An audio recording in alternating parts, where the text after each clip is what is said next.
सत्संग लेंगे अपन संत यारी साहब के पद पर।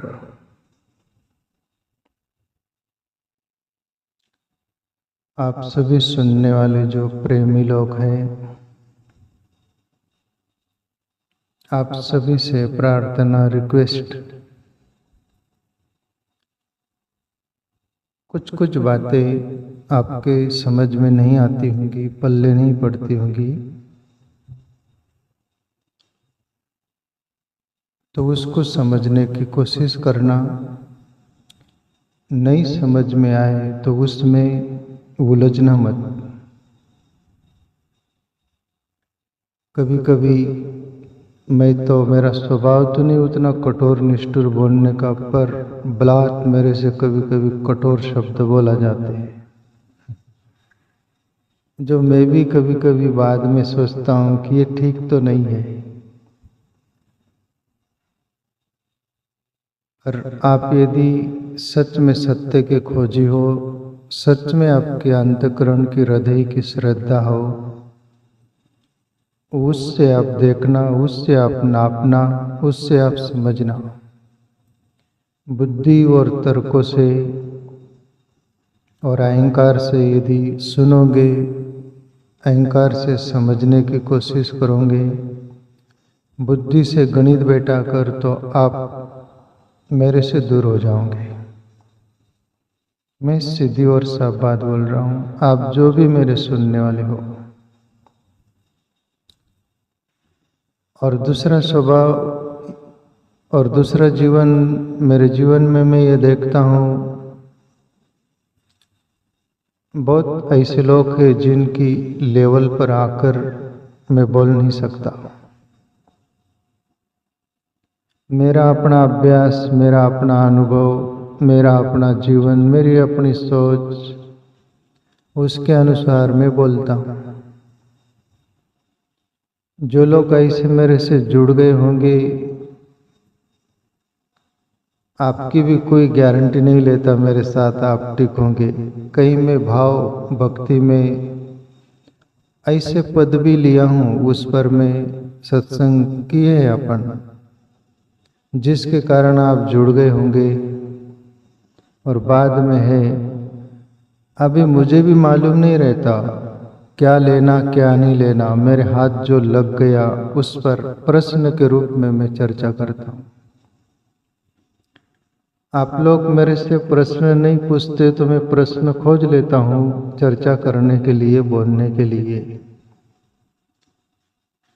प्यारे मित्रों, मेरा जीवन में 10-12 साल से ज़्यादा हो गया, मैं किसी को भी पढ़ता नहीं, किसी को भी सुनता नहीं। ऐसा कुछ मेरे अंदर हो गया है। थोड़ा पारी, अभी वो जीवन गया, दोबारा यदि पैदा होते हैं तो फिर देखेंगे, पर अभी तो ये जीवन में इम्पॉसिबल। जो पढ़ा हुआ है, जो सुना हुआ है, जो मेरा जीवन का थोड़ा अनुभव है और जो मुझे दिखता है, समझता है, उस पर मैं बोलने का प्रयास करता हूँ। तो प्यारे मित्रों,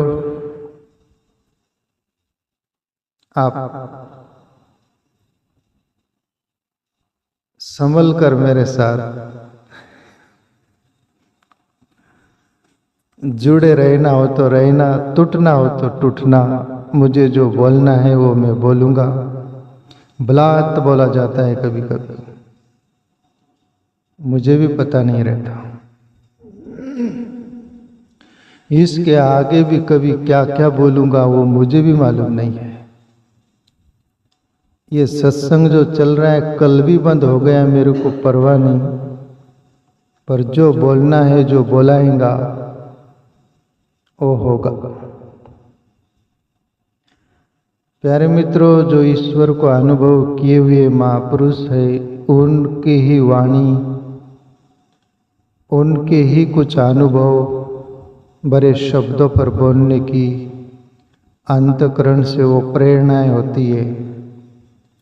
दूसरा साधारण विषय लेने का वो नहीं है प्यारे मित्रों। तो मैं कोई भी पद चुनता हूँ, उसके मूल में देखता हूँ मैं, पहले शब्द कोश को पकड़ता हूँ, ये कहाँ से बोला जा रहा है, ये ब्रह्म में अनुभव करके बोला जा रहा है कि बुद्धि से बोला जा रहा है कि आवाज से पढ़ सुन के बोला जा रहा है। ऐसा मुझे आदर पदर लगता है तो मैं उसको लेता नहीं।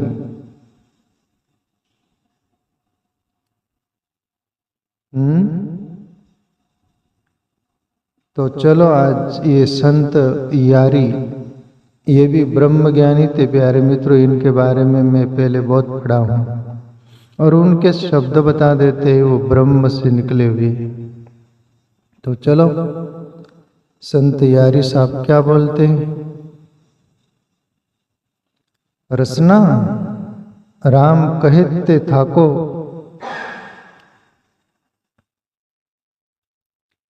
पानी कहे कहूँ प्यास बुझती है, प्यास बुझे जदी चाको। बहुत सीधी साफ भी बात है और कठिन भी बात है।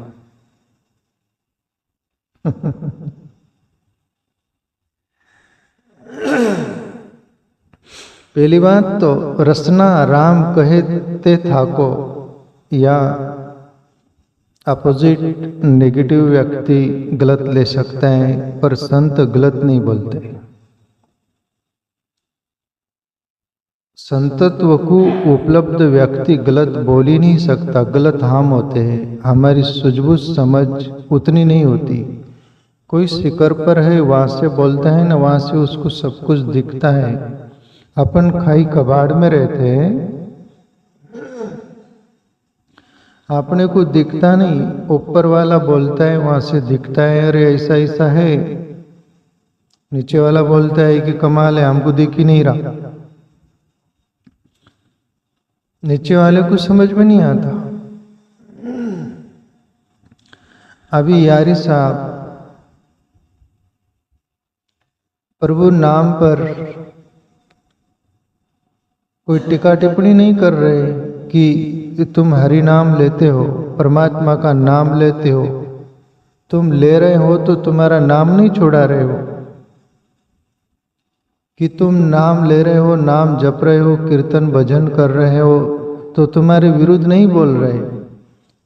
पर कभी कभी हम ये भूल कर बैठते हैं, जैसे कोई सूर्य बताना चाह रहा हो, हम उनको पूछे कि सूर्य कहाँ है, सूर्य निकला हो अपने को न दिख रहा हो, तो अपन जैसे पूछे कि सूर्य कहाँ है तो वो उंगली फिंगर से बताए वो रहा सूर्य।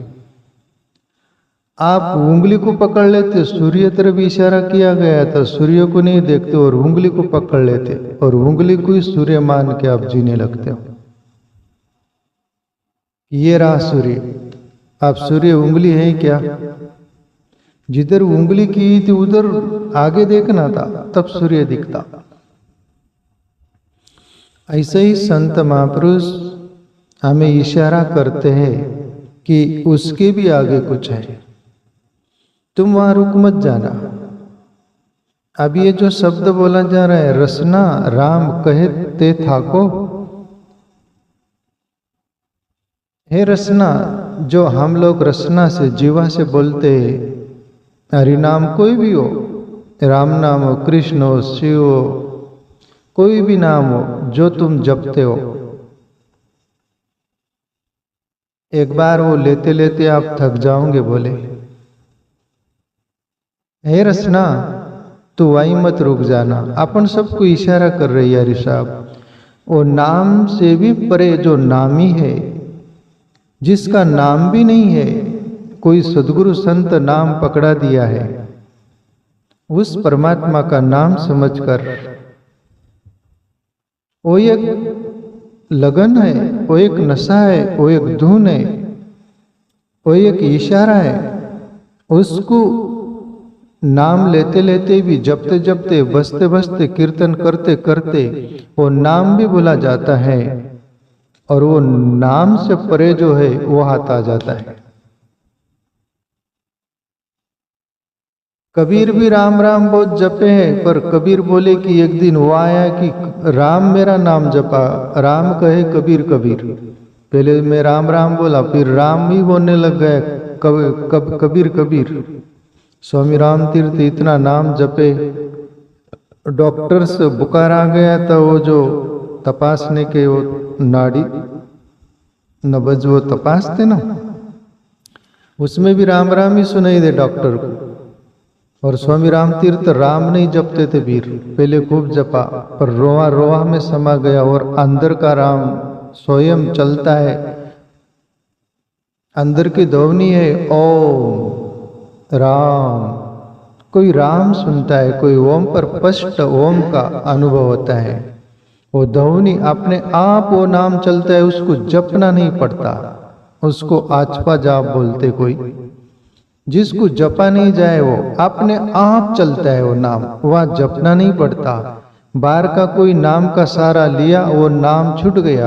आप प्रैक्टिकली ध्यान में बैठो, कोई गुरु ने नाम दिया, माला लेकर जपो, जपते जपते माला भी छूट जाती, वो नाम भी भुला जाता है और शून्य हो जाकर ध्यान में प्रवेश हो जाता है। पर कोई कच्चे पक्के साधक पीछे आ जाते, मैं नामस्मरण भूल गया, मेरा माला छूट गया, मेरा नाम छूट गया, पर तुमको मालूम नहीं, उसके आगे स्टेप पर तुम पहुंच गए, वह नाम नहीं रह जाता, वहां केवल ध्यान रह जाता और उस ध्यान में अनुभव होते हैं। यारी साहब उस बात की इशारा कर रहे हैं कि रसना राम कहते थाको हो, फिर उदाहरण देते तुम अपन समझने के लिए। प्यारे मित्रों, नाम जपना को मैं न यारी साहब विरुद्ध कर रहे न मैं कर रहा हूं, आप वहां से तुम्हारी यात्रा शुरू है, जरूर करो। नाम जपते जपते एक दिन तुम्हारा नाम भी छूट जाएगा। उसमें प्रवेश हो जाने के बाद, जिसमें प्रवेश हो जा सकता है, उसकी बात यारी साहब कर रहे। रसना राम कहते था को फिर उदाहरण देते हैं। पानी कहे कहूं प्यास बुझती है, प्यास बुझे जदी चाको। अभी तुम्हें प्यास लगी है तो तुम बोलो पानी पानी पानी पानी, या कागज पर लिखो पानी पानी पानी, तो तुम्हारी प्यास चली जाएंगी क्या? चली जाएंगी। असली पानी पियोगे तभी प्यास जाएंगी ना, नहीं तो प्यास जाएंगी क्या? ऐसा ही वो बोल रहे हैं कि पानी कहे कहूं प्यास बुझती है, प्यास बुझे यदि चाहो। पानी को तुम पियोगे तभी तृष्णा मिटेगी, तृप्त होगी। वैसे ही बोली जो तुम राम राम जप रहे हो, परमात्मा का कोई भी नाम जप रहे हो, बज रहे हो, कीर्तन कर रहे हो, जो भी, वो जपते जपते एक दिन वो ना आ जाए तुम्हारा, और नाम के परे जो है वहां तक तुम्हारा प्रवेश न हो जाए, उसमें जब तक तुम मानना तुम्हारी यात्रा अधूरी है। ये इशारा करना चाह रहे हैं प्यारे मित्रों। अभी यारी साहब तो इतना सारा बोलने के लिए आपके पास सामने समक्ष नहीं है, इतना बोलेंगे भी नहीं, उनको टाइम भी नहीं। पर कुदरत की व्यवस्था है, किसी के थ्रू माध्यम बनाकर हमें अतीत में जो बोला गया उसके बारे में विश्लेषण करने की एक विधा है। तो प्यारे मित्रों, जो हमारे अंदर परमात्मा है वो अनामी है, उसका कोई नाम नहीं है, उसका कोई रूप नहीं है, उसका कोई रंग नहीं है, वो बिन हाथ पैर वाला है, वो अजर अमर है, वो स्वयंभू है, आजन्मा है, उसकी मृत्यु नहीं, जो का त्यों रहता है, और वो तेज और प्रकाश स्वरूप है। आप ये मैं बोल दूं तो उसका तुम मानकर सोच लो, अगर परमात्मा अपने अंदर अनुभव एक तेज, और जैसे कबीर को भी पढ़ लो, करोड़ भानु सम उजियारा, रो प्रकाश जैसा है, और प्रकाश ही है। जैसे सूर्य को देख रहे, सूर्य को देख लो ना, क्या उसको देखना है, अपना काम धंधा करो। पर उसको देख लेने के बाद तुम परमात्मा हो जाओगे और तुम्हारा जन्म मरण मिट जाएगा। तुम भी अजर अमर हो ही, उसका अंश ही हो, पर अनुभव हो जाने के बाद परमात्मा स्वरूप फिर तुम्हारा दुख सुख जन्म मरण जो भी तुम्हारे को जन्म जन्म की पीड़ा है यातना है वो खत्म। कहे कबीर मैं पूरा पाया।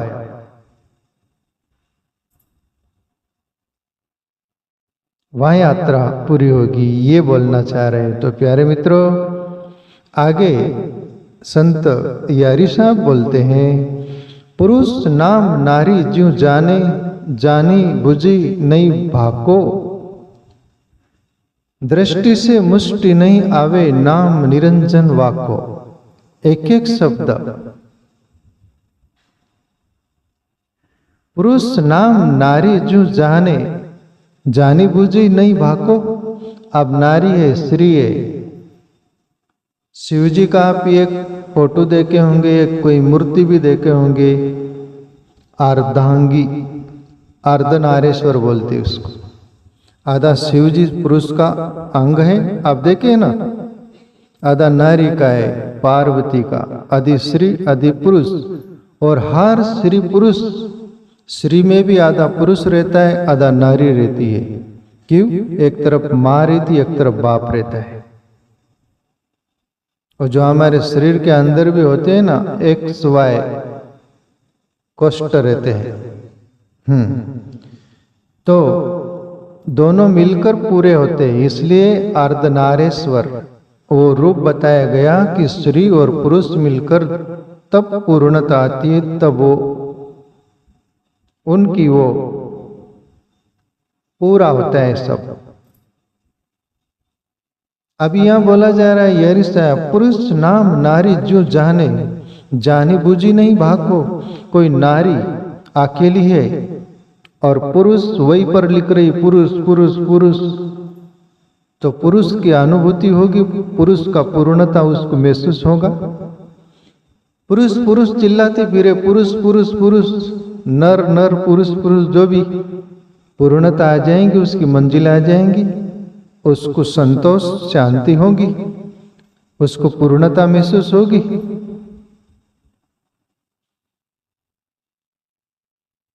वो जो पुरुष सामने साक्षात होगा तभी उसको महसूस होगा पूर्ण जीवन जैसा। वरना केवल नाम लेने से बोले जैसे नारी को अपूर्णता महसूस होगी, पुरुष नाम नारी जो जाने, जानी बूझी नहीं भाको। भाको का अर्थ होता है भूख, भाको का अर्थ होता है अपूर्णता, कुछ कमी वो पूरी नहीं होगी। उसके पीछे ये यारी साहब बोलना चाह रहे हैं ब्रह्म के बारे में, परमात्मा के बारे में। दृष्टि से मुष्टि नहीं आवे, नाम निरंजन वाको। आप भी सौभाग्यशाली मानना, ऐसी बातें सुनाने वाला नहीं मिलेगा प्यारे मित्रों। ये जीवन की बातें जो हमारे अंदर रियल है ना, उसकी चर्चा है ये, जो हमें याद आ जाए। और सच्ची बातें संत करेगा, अमृतमय है वाणी वाली बात। ये महापुरुष अपने अंदर अनुभव करते और जगत को संदेश देते प्यारे मित्रों। उस ब्रह्म में डुबकी मार कर आते हैं, उसका अनुभव लेके आते हैं। वो तो दूध पिए पर छाछ जैसी बातें रहती है, छाछ पीकर भी हमको नशा आ जाए, वो नशा कि हम भी खोजेंगे। यदि है ऐसा तो एक उत्साह आता है, उमंग आती है, हम यात्रा पर चल पड़ते हैं।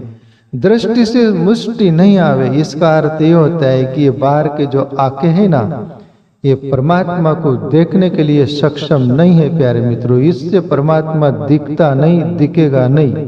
जरूर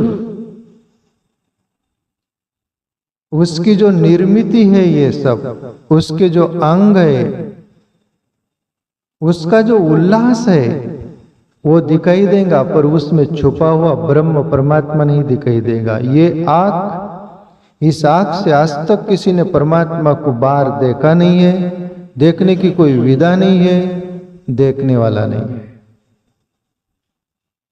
यदि ऐसा होता तो तुम जो मान रहे मंदिर में चले गए, उस मूर्ति को दर्शन कर लिए और तुम मुक्त क्यों नहीं हो गए? बोलिए। तुम्हारा काम, क्रोध, लोभ, मोह, अहंकार, सटरिपु सब क्यों नहीं मिट गए? तुम्हारा दुख, सुख, पाप, पुण्य सब क्यों नहीं मिट गए? तुम मंदिर में से आते और आते ही पाप करने शुरू कर देते और वहां से ताजे होकर इधर ज्यादा पाप करते। तुम कठोर तो भाषा है, इशारा तो उसके पीछे इशारा समझना। तुम्हारा कुछ मिट जाता है क्या? मंदिर में भी चालाकी से जाते हैं अपन। वो जो ईश्वर की मूर्ति है, वो श्रद्धा भाव का विषय है, उसको भी 100 बात बोलते अपन, हमारा पूरा कर देना है। पूरा उसको आदेश दिया जाता है जो नौकर हो उसको। तुम यदि ईश्वर मान रहे हो, उसको आदेश नहीं दे सकते, वहां दो आंसू बहा सकते हो। ईश्वर तुझे क्या बोले? तू सब जानता है। और यदि तुम ईश्वर को जानते ही हो तो इतनी मंदिर में जाने की भी उतनी जरूरत नहीं। तुम जहां बैठोगे वहीं आंसू बहालोगे, वहीं सुन लेगा वो। इतनी दूर जाने की जरूरत नहीं है। वो ईश्वर इतनी दूर नहीं है। रात दिन 24 घंटे तुम्हारे अंदर रहता है और 24 घंटे तुम जो बोलते हो वो सुनता है। इतनी दूर तुम जाकर बोलो और वो सुने तो वो परमात्मा नहीं, वो शैतान। शैतान भी इर्द गिर्द ही घूमता होगा तुम्हारे पीछे, पर परमात्मा तो यार 24 घंटे रहता है। दृष्टि से मुष्टि नहीं आवे, वो परमात्मा इन आंखों से नहीं दिखेगा और वो परमात्मा इन आंखों से अनुभव नहीं होगा। ये आंखें बंद होती है, अंदर उल्टी होती है और उस लोक में जाती है। अंदर भी एक आंख है, वो दुनिया दिखती है, वो परमात्मा तक की यात्रा होती है। इसलिए दरिया साहब, ये दरिया भी ब्रह्म ज्ञानी पुरुष थे, सब मेरे लाइन, मेरे दोस्त है, मेरे मित्र है, तो आते हैं, एक एक नाम आ जाता है।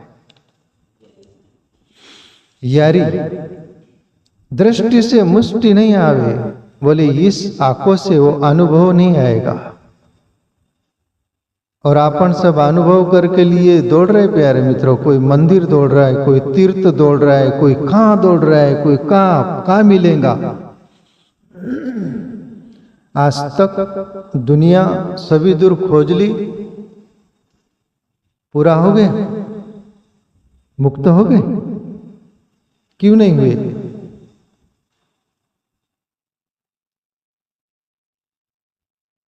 यारी साहब को सुन लो। दृष्टि से मुष्टि नहीं आवे, नाम निरंजन वाको। निरंजन उसका नाम हमारे अंदर चलता है, निरंतर चलता है, कंटिन्यू चलता है। वो नाम भी जो हम अपन बाहर का नाम ले रहे हैं ना, वो ही नाम के सारे से वो धुंध पकड़ा जाती है और उस जो निरंजन नाम चल रहा है अंदर, ओंकार, अपने आप उसमें ये नाम पहुंचा देता है, ये नाम छूट जाता है। वैसे ही तुम जैसे अभी आए बाहर से, हाल के दरवाजे में घुसे तो तुम्हारे चप्पल जूते बाहर ही रह गए, या कोई भी जो चीज लाए थे तुम वाहन, वो बाहर ही रह गए, अंदर लाए क्या? तो वो भी गलत है क्या? वो भी गलत नहीं, तुम्हारे साधन है वो, पर साध्य तक पहुंच गए, साधन बाहर रह गया।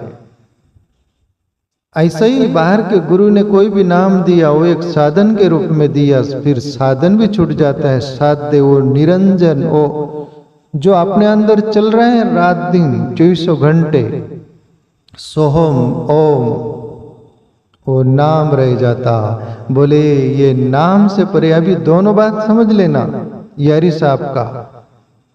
रसना राम कहे थाको, बोले बाहर के राम राम कहने से थक जाओगे, पर अंदर का राम जब प्रगट जाएगा ना, तब मानना पक गए तुम, और वह यात्रा पूरी हो जाएगी।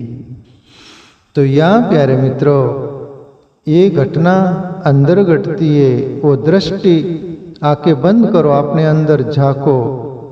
अरे देर लगेगी, जन्म बीतेंगे, तुम्हारे अंदर लापरवाही तत्परता नहीं होगी तो जन्म बीत सकता है। और वो तत्परता होगी, हुनर होगी तो अभी घटना घट सकती है। ये तुम्हारे पर डिपेंड होगा, तुम्हारी प्यास पर डिपेंड होगा। वो है ये। आगे बोले आखिरी पंक्ति में यारी साहब, गुरु प्रताप साधु की संगति, उल्टी दृष्टि जब ताको, यारी कहे सुनो भाई संतो, वज्र बेदी कियो नाको। गुरु प्रताप साधु की संगति, उल्टी दृष्टि जब ताको, सदगुरु की कृपा से, सदगुरु के प्रताप से, संतों की संगत से, उल्टी दृष्टि जब ताको, और जब सदगुरु के प्रताप से, कृपा से और संतों की संग में बैठ बैठ कर वो सुन सुन कर जब समझ में आई और ध्यान में बैठे, फिर उल्टी दृष्टि हुई अंदर और फिर उस लोक में प्रवेश हुआ। गुरु प्रताप साधु की संगति, उल्टी दृष्टि जब ताको, यारी कहे सुनो भाई संतो, वज्र बेदी कियो नाको। अभी वज्र बेदी कियो नाको का अर्थ ये रहस्य भरा है। वज्र का अर्थ होता है कोई ऐसा धातु, लोहे जैसा, जैसा पत्थर जैसा, इतना कड़क है कि उसको भेदना कठिन होता है। पर सदगुरु के प्रताप से, सदगुरु की कृपा से, संतों की संगत से वो रंग लगा तो वज्र जैसा कठोर कुछ था, उसको जैसा कोई छेदन कर दे, ऐसा ही मैंने उल्टी दृष्टि हुई और वो आज्ञा चक्र का पर्दा हटा और मेरा प्रवेश हो गया। वही इशारा कर रहे यारी साहब, वज्र भेदी कियो नाको। वज्र जैसा ही है वो। ये आज्ञा चक्र में प्यारे मित्रों एक द्वार है। ये आके ध्यान करने से आज्ञा चक्र में, जो मैं बोलता हूँ ना गीता की विधि, ये आके आज्ञा चक्र में स्थिर करने से यहाँ एक द्वार है। बार बार हथौड़ी की तरह वहाँ चोट पड़ती है और वो द्वार खुल गया, फिर सूक्ष्म नाड़ी में प्रवेश होता है। मूलाधार केंद्र में कुंडलिनी शक्ति रहने वाली, वहां से यात्रा शुरुआत होती है और अंदर दिखना शुरू होता है, क्रियाएं होने लगती है, अनुभव होने लगती है और धीरे धीरे परमात्मा तक यात्रा होकर तुम पूर्ण हो जाते हो। वहां तुम्हारी पूर्णता है। कहने का तात्पर्य कुल मिलाकर यारी साहब का इतना इशारा। गुरु प्रताप साधु की संगति, उल्टी दृष्टि जब ताको, यारी कहे सुनो भाई संतो, ब्रज वेदी कियो नाको, रसना राम कहते थाको। तो प्यारे मित्रों, बार की रसना से राम राम जपो, कोई भी नाम जपो, और एक दिन जो हम नाम जप रहे हैं, तुम्हें नाम का भी पता नहीं और वो नामी नाम वालों से अनामी तक पहुंच जाओ। ये तुम्हारी यात्रा तुम्हारे अपने से ही होंगी। तो इसमें लग जाए अपन सब कुछ, वो तलाश है।